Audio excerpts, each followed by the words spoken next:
It's time for the first episode of Outside the Octagon and your UFC 261 recap and review. My name is James, and wow, what a card we had. 3 title fights. We had Kamaru Usman proving the doubters wrong. We have a new women's flyweight, is it flyweight? Strawweight, excuse me. New women's strawweight champion in Rose Namajunas. And the dominant victory for Valentina Shevchenko over Jessica Andrade. Plus a packed card of excellent fights. Welcome to the channel, everyone. We are going to get started right off the bat. This is Outside the Octagon, where we will do exclusive recap and reviews of all the UFC top pay-per-views right here. Let me know if you guys want future fight night reviews. We'll do that also, and we'll also look into getting predictions.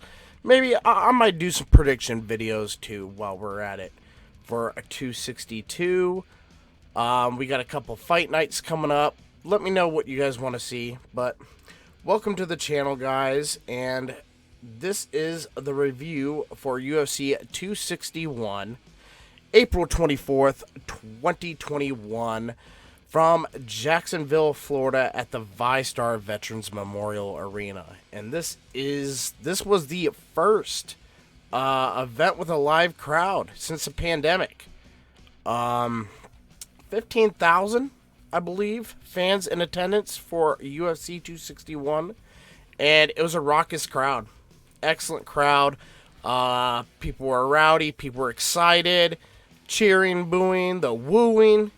I mean, it was a phenomenal card, and it was nice to see people back in the arenas again. Just phenomenal crowd all around. So we're going to get started right away with the early prelims on ESPN2. This was dominated by a lot of new debuting Chinese fighters. The UFC recently just built a performance institute over in China, and a lot of these fighters making their debuts, starting with a women's strawweight fight between Liang Na versus Ariana Carnelosi. Excuse me if I mess anybody's name up.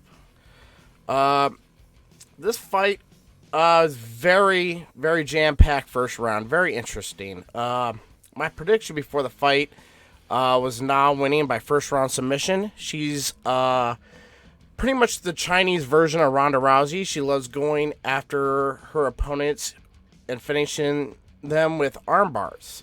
A lot of submission victories for her. She made her UFC debut. The first round started, and the very first punch thrown, Na drops Carnelosi with the very first right hand. She scores the takedown as well. Both fighters are back up. Both fighters exchange. Another takedown by Na again. And this is where we start seeing the arm bars. We start seeing her try and lock arm bars for the quick submission. Carnelosi turns a tide, actually, and gets on top of Na with ground and pound. Attempted a rear naked choke. More ground and pound to finish the round. I still had Na winning the first round. Very good debut. Towards the end of the round, you could tell that Na was absolutely exhausted. I mean, something she's definitely going to have to work on in the future is her cardio. Definitely empty the tank in round 1, trying to get the finish.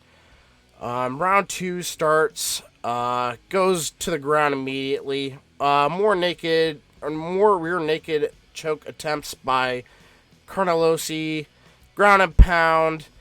Eventually stops this here. The ref stops it after so much ground and pound, and your winner by TKO, Carnelosi. The next match was a flyweight match between Jeff Molina and a UFC China Institute debut of, get this, the Mongolian Murderer. What a nickname. What a nickname. Ari Quailing, I believe his name. I had Molina here actually winning by decision in this fight. And the first round was it started off very aggressive for Ari. Very aggressive. Molina just looking for the counters and exchanges. Ari scores a takedown. They get back up. Pretty much a clinch battle until the end of the round. Ari, I had taking 10-9. Second round, both guys feeling each other out. Molina being a little bit more aggressive here. Connecting on a few jabs, some combos. Knocked down by Molina. Ari comes back connecting. Molina with another knockdown to end the round. Molina definitely controlled the fight this second round. I have Molina taking the second with a split so far, entering the third. The third starts and Ari comes out strong, aggressive. Molina tags him, gets in some combos. Molina dominates the third. Combos, tags, jabs, hurting Ari bad this whole fight now.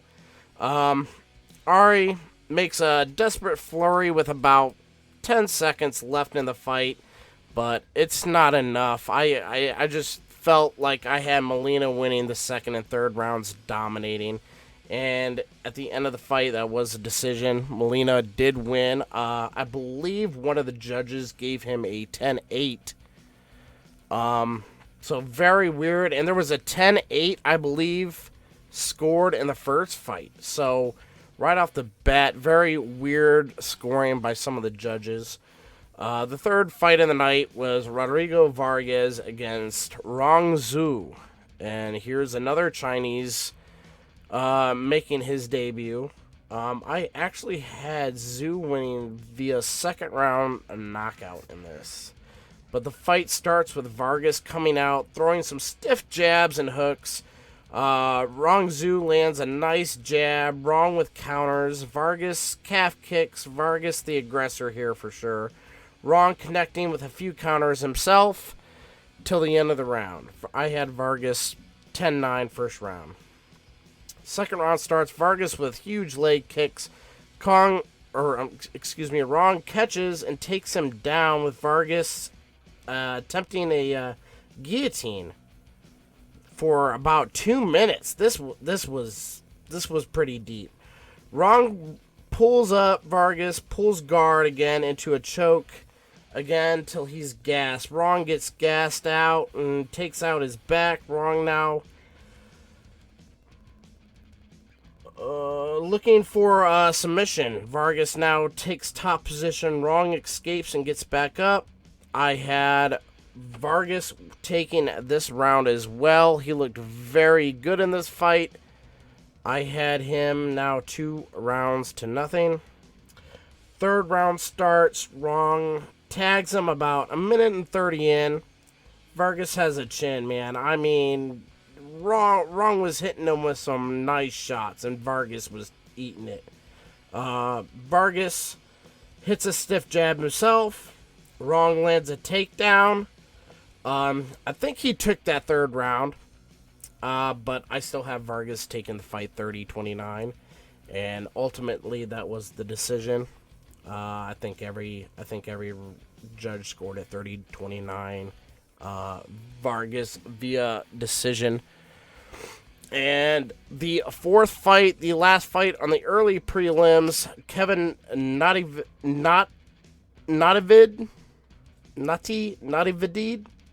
if I'm pronouncing that correctly, against Dana Bakary. I had Natividid winning by decision. I would be terribly incorrect on that. First round, both guys kind of starting to feel each other out. Bakary literally hits a left hook that drops Kevin Nafedid and finishes him on the ground probably 50 seconds in. Your winner via TKO, Dana Bakary, and I can see this guy. This was a bantamweight fight, and this guy's a bantamweight. I want to see this guy face a ranked opponent next.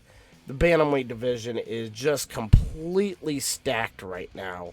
For as good as everybody is in that bantam division, adding a guy like this that can finish a fight within 50 seconds absolutely deserves a ranked opponent next. Next, we had the actual prelim card. This was on ESPN. We had, in the first fight, we had a featherweight fight between Pat Sabatini against Tristan Connolly. And this was all Pat Sabatini in this fight. I had him winning via TKO in the second round. He opens up with some rights and some kicks that drop Tristan probably 2 minutes in with a right. He transitions into top position. A lot of grappling here by Pat. Gets the back. The only thing I can say here about Tristan Connolly, great defense on the ground. His grappling defense, phenomenal. Pat tried and tried. Couldn't really lock in anything. Pat here in the first round pretty much locks in this body triangle, looking for any kind of choke, anything he could get to a submission win here. Locked in the body triangle the rest of the round. Connolly fought it off tremendously.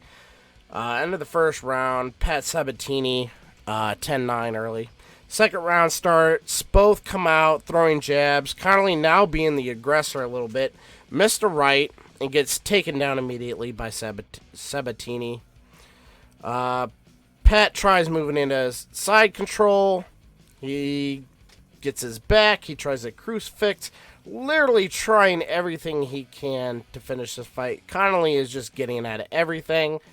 Pat Sabatini, again, with his back, tries an arm triangle, a choke, and Connolly, man, I'll give this guy credit. He was not going to get submitted in this fight. He had very good defense in this fight. At the end of the round, I had Pat winning that again. So, 2018, after 2 rounds. Third round starts. Connolly hits an overhand right. They clinch. Connolly now being more and more aggressive. Sabatini holds him against the fence. Pretty much just clinching this guy. And whenever they left the clinch, Sabatini ran around the ring. I mean, danced and ran around the entire ring for practically the whole third round, knowing he already had a decision in hand, playing it safe. I didn't care too much for that. Both guys in the clinch, hitting beautiful combos. A right by Connolly, and stuffs a takedown by Pat. Probably the first takedown he stopped all fight. Pat Sabatini, like I said, dancing around the ring, wasting time. Connolly gets a takedown towards the end of this fight, but it's just not enough. I had Sabatini winning 29-28, and ultimately that was the decision. Pat Sabatini wins. It would be alright if this guy faces a contender next, but ultimately, he didn't look that great. Tristan Connolly, give him credit for the defense, but just nothing else was there for him. Second fight of the prelims saw Carl Robertson versus Brandon Allen in a middleweight fight.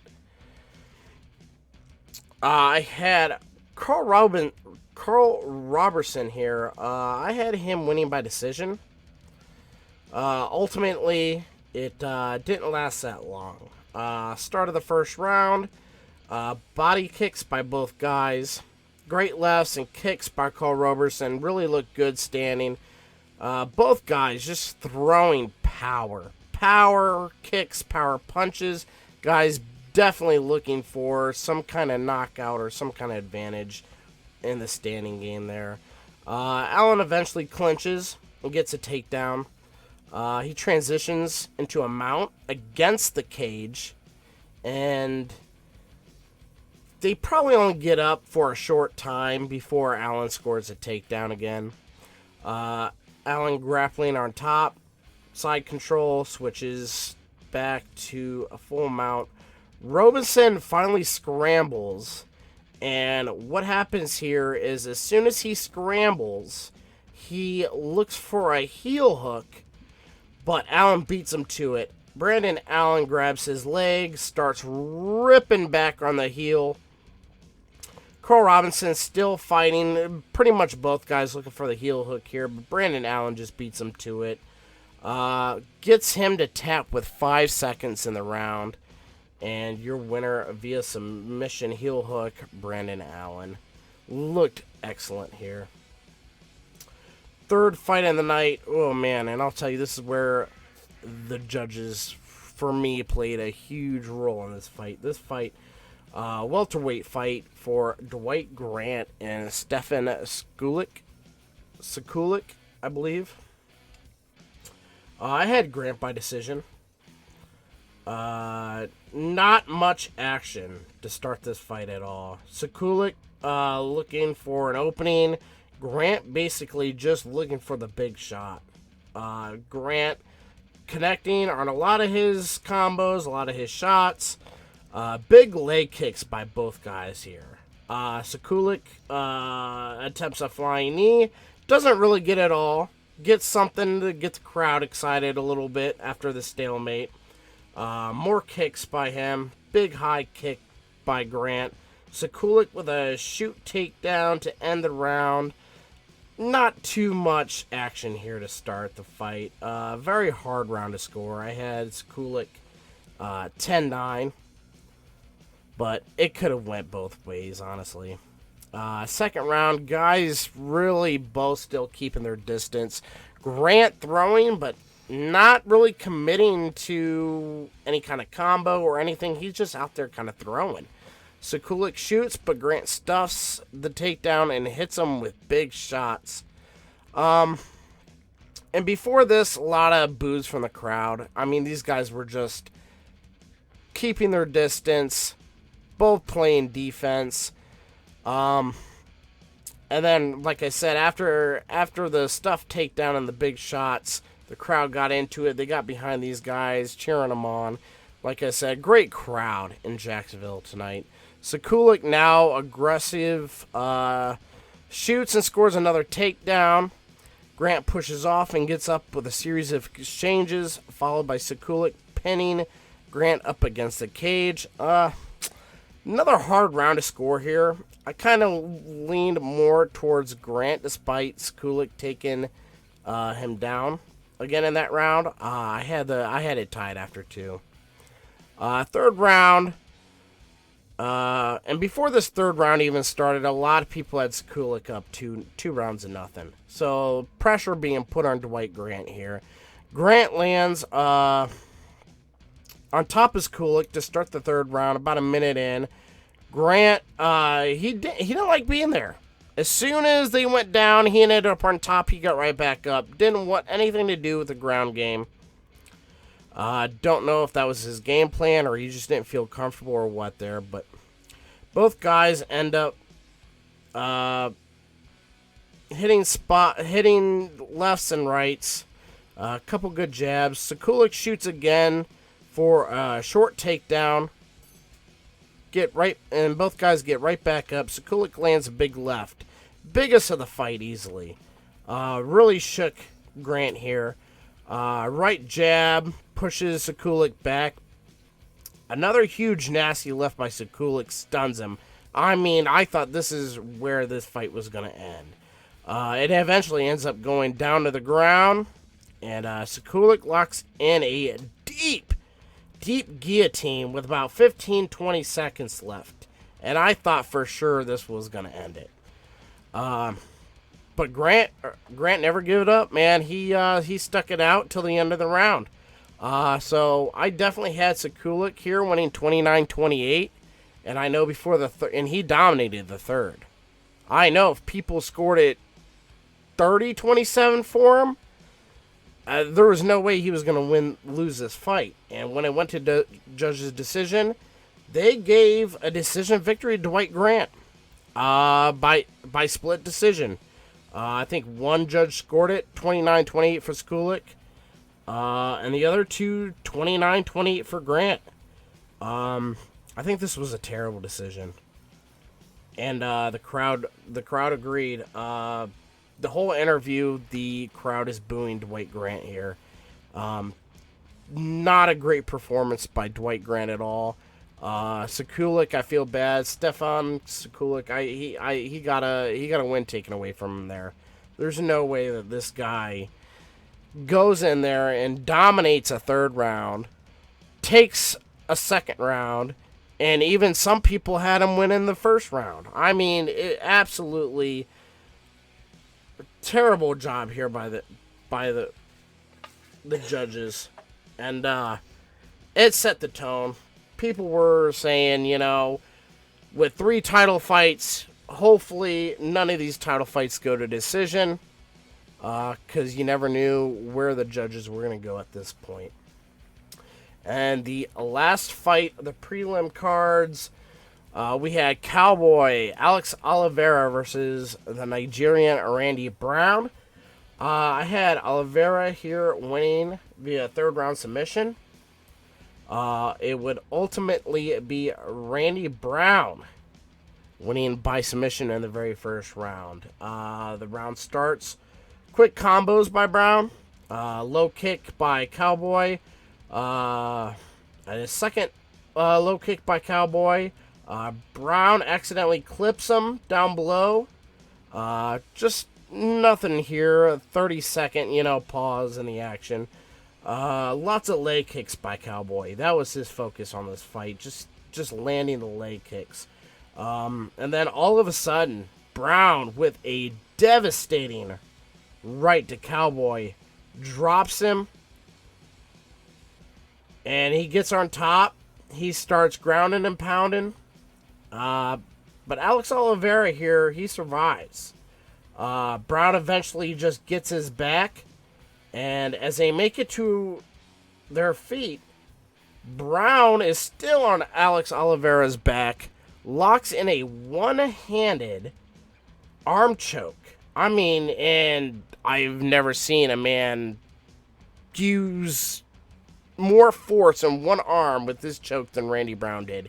He ultimately brings Cowboy down to the ground, locks in that choke, and Alex Oliveira has no choice but to tap. 2 minutes 50 seconds in the very first round, and Randy Brown looked good here. Both guys got up, got in each other's faces. There's a lot of animosity there. I'm not sure what exactly led to it. Even when the Bruce Buffer announced the decision, Alex Oliveira clapping, going for the fist bump. Brown looked like he didn't want anything to do with him. Not sure what was going on there.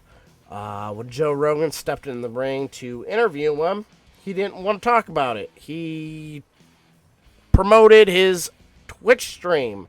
So if you guys want to know what the deal is with that, you're going to have to look up what he said on his Twitch stream, because in my opinion, he was very disrespectful to Joe Rogan. Joe Rogan's in there interviewing the man and, has to ask questions. Just answer the questions. Every time Joe Rogan asks him something, go to my Twitch stream and I'll let you all know what the story is and everything like that. I just didn't like that. Answer the man's, get the win. You don't have anything to be upset at that point. You've already won. Answer the questions and move on. another note here. As soon as this fight ends, crowd starts booing and chanting F Jake Paul. Apparently, Jake Paul made an appearance, and an altercation between him and Daniel Cormier arose, with him saying some derogatory terms, DC leaving the booth to go over and pointing his face, threatening to slap Jake Paul. I don't know what the story is there. We're not going to focus on that. That's just absolutely ridiculous. And we heard this chant throughout the rest of the night. I mean, I don't know what he was doing there. Publicity, clout for his channel. I don't know what was going on, but throughout the night, people were chanting F Jake Paul.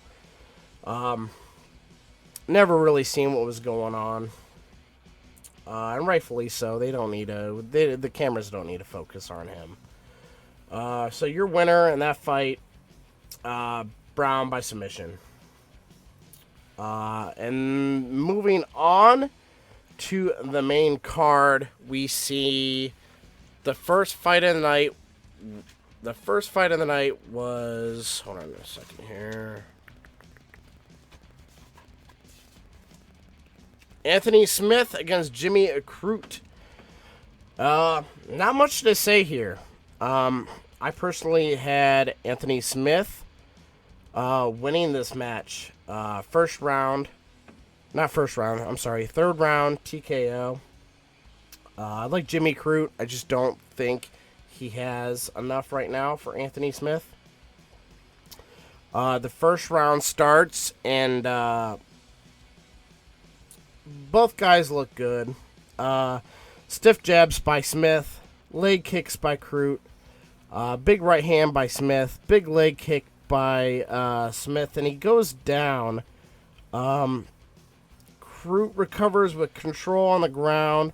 It's hard to see what happens here, because when Crute goes down on this big leg kick by Anthony Smith, it looks like he can't stand. Like I said, he scrambles for the takedown. Just pretty much trying to grapple Anthony Smith and leave this fight on the ground. As the round ends, Crute gets up, and it looks like his ankle is breaking every time he walks. It's twisting.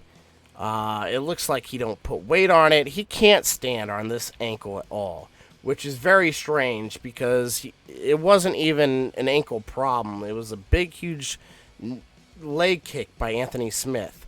So a lot of people's guess here is something happened to Crute's knee where he had to have received some kind of nerve damage, where he lost all feeling in his ankle, because once in his corner, the doctors come over, they want him to stand. This man can't even stand. He goes to walk, and his ankle's bending in every other direction.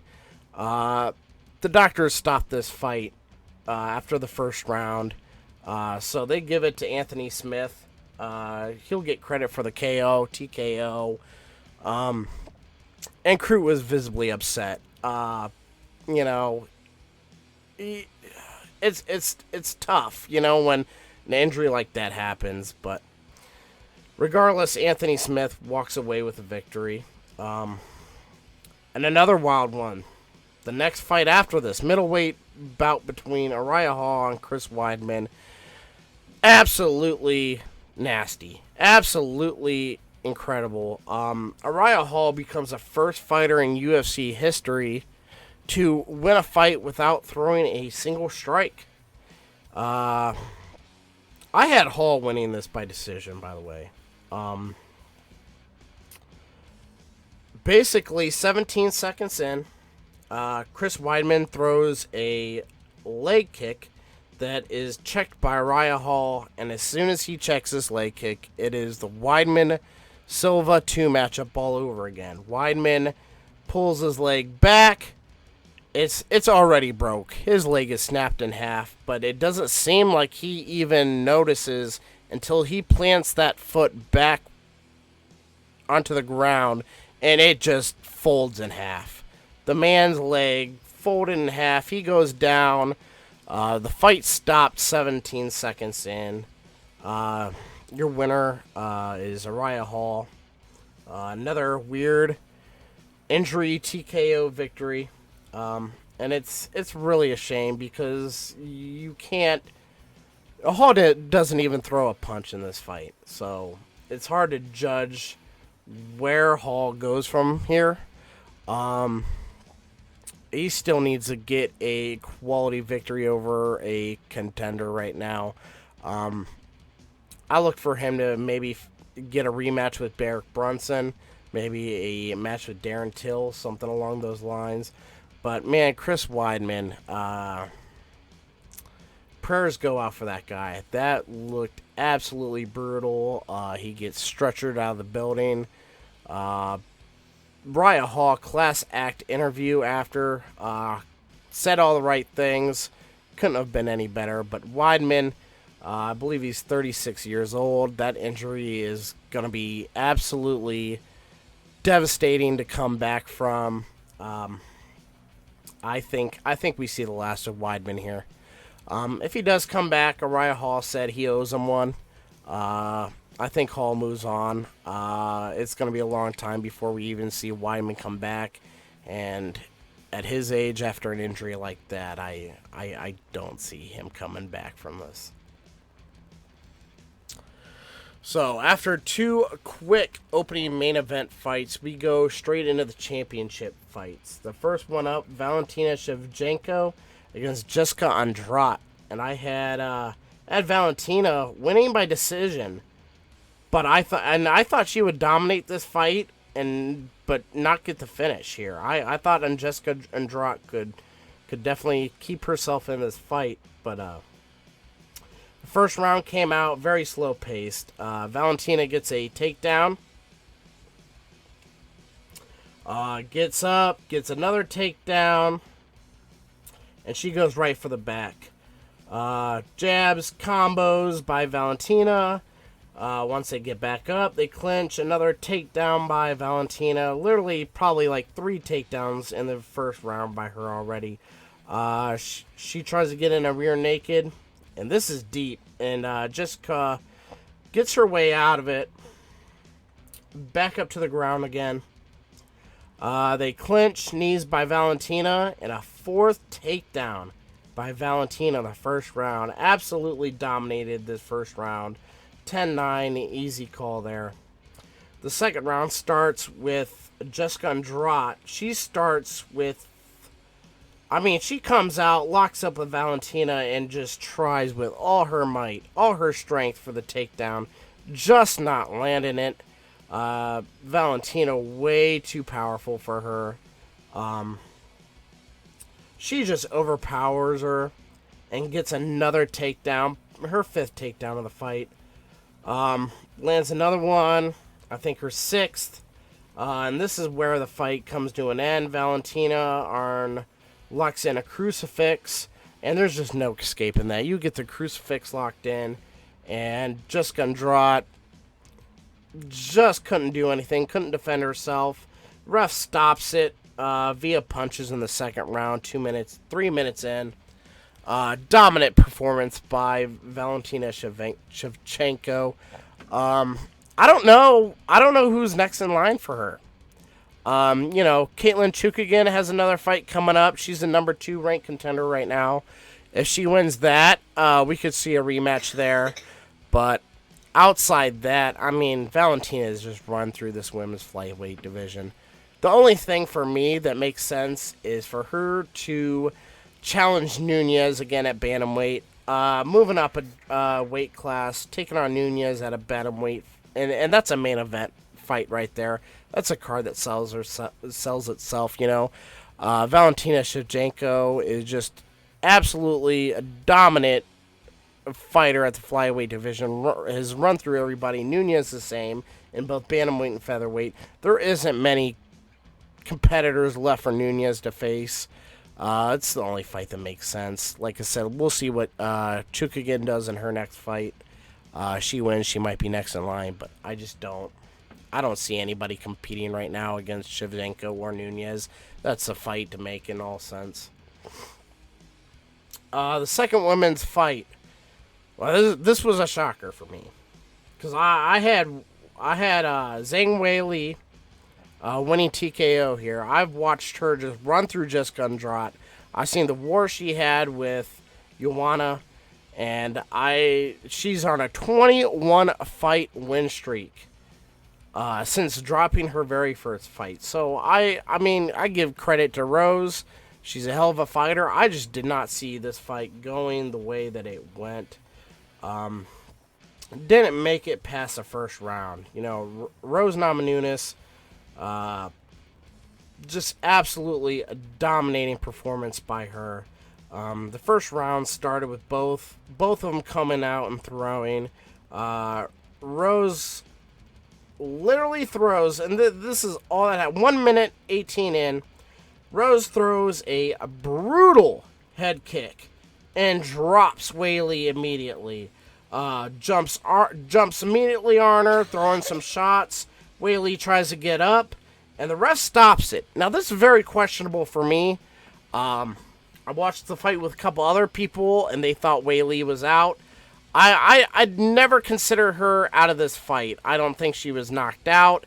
I feel like as soon as she went down after the leg kick, she put her hands on the mat and tried to get up, and the ref stopped it. Literally maybe 2 punches after Rose jumps on her.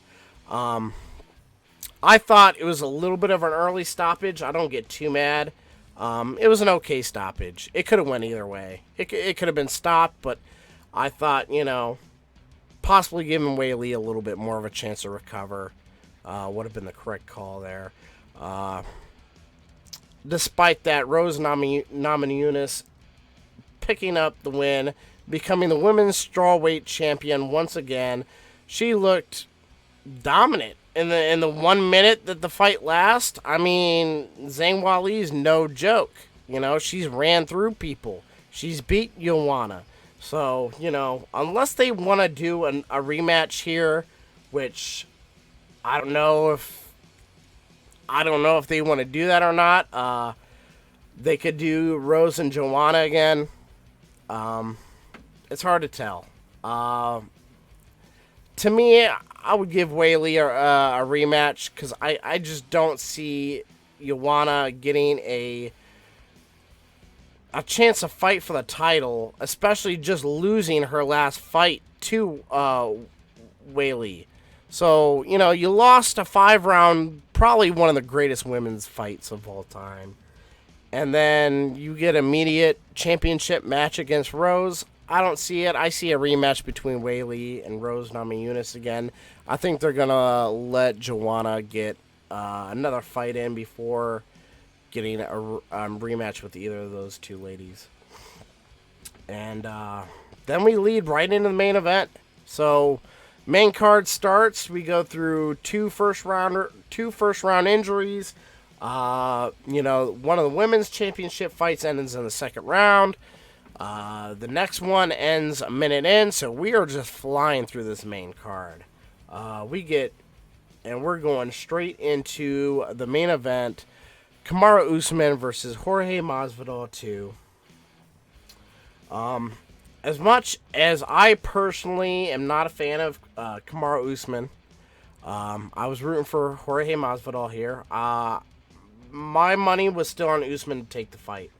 I think Usman's too sound of a fighter. He's too smart. He's too technical. And I said unless Masvidal comes out and gets an immediate knockout, I just thought that Usman was just going to dominate his way through this fight and win via decision like their last fight. I didn't see much of a difference between this fight and their last fight happening, but man, was I wrong. First round started. Leg kicks by Jorge Masvidal. Nice jab by Usman. Jorge, being very aggressive, gets taken down by Usman. Jorge fights to get back up. Usman with jabs. Jorge with a attempted flying knee. Wasn't much there. Usman controlled the fight. Controlled the first round. 10-9 Usman into the second. Second round opens up. Jorge still looking for big kicks. He lands a couple big kicks, and then he hits another leg kick, and then all of a sudden, probably a minute in, Usman with just a massive right hand follow through. And by follow through, I mean this man's fist would have went through two Masvidal's. I mean, you talk about Masvidal baptizing people. Masvidal got baptized himself in this fight. Kamaru Usman, shocking me, proving a lot of doubters wrong. Just absolutely lands this right hand, knocks Masvidal out in one hit. And Usman wins his 18th fight in a row and solidifies himself as one of the greatest welterweights of all time. I mean, to me, he's right up there with George St. Pierre. This man has ran through the division. There's just nobody that's come close to dethroning this man. After the fight, it was announced that Kobe Covington's next in line, but Kobe Covington's good, don't get me wrong, but I just don't see anybody in this division right now going through Usman. Usman will run this division as long as he wants. Let's see what Leon Edwards does against his fight against Nate Diaz. But right now, man, you got to include Usman right now. Like him or not, he's in the discussion right now as one of the best fighters easily of all time. This is step one in his second go around of the division. He's going to clean out this division a second time. And there isn't much left for him. If he wants to take on a super fight in his career, I don't know if he's going to face Israel Adesanya. I don't see him moving up to welterweight to do that, especially when Adesanya is moving up in weight classes himself. The interesting thing here is that afterwards, Mr. Conor McGregor made an interesting post on Facebook and Twitter about claiming Usman is stealing his moves, and that McGregor, after he's done with Poirier, is looking to take on Usman himself. So, that's a big money fight. That McGregor and Usman, that's a big money fight. I don't see that happening for a while. Couple of years down the line, let's see Usman go through Covington, possibly Leon Edwards. Sante Luca. Usman's still got some competition there. He's still got fights in him. McGregor has to get through Poirier again. Charles Oliveira, Michael Chandler are fighting for the vacant lightweight title next. I feel like McGregor wins that. I mean, he's got Chandler or Oliveira or Justin Gaethje. There's fights for both these guys still in their division. So let's pump the brakes on a fight between McGregor and Usman right now. What else more can I say other than dominant performance by Usman? We'll see where he goes from here, but I just think that he's too technical for these guys. Like I said, Covington might give him a fight. It just depends on the game plan there. We'll see what happens, but other than that, what a great and fantastic card for this one. Didn't go too long. The fights were quick. Even on the prelims, there was a lot of good fights. The Molina fight, I had fight of the night. I think him and Ari put on a great show. I had Usman with knockout of the night. Submission of the night went to the ankle lock by Allen for me. And now we look forward to the next couple fight nights here. We got Reyes versus Prokaza, Prokaza, if I can say that right. I'm not sure. Yuri Prokaza. Dominic Reyes main event for the next one. That should kind of paint a picture of who the next contender is in that division. We got a fight night between Corey Sandhagen and the returning TJ Dillashaw. Dillashaw has been gone for 2 years now after a doping scandal, so he got suspended for that.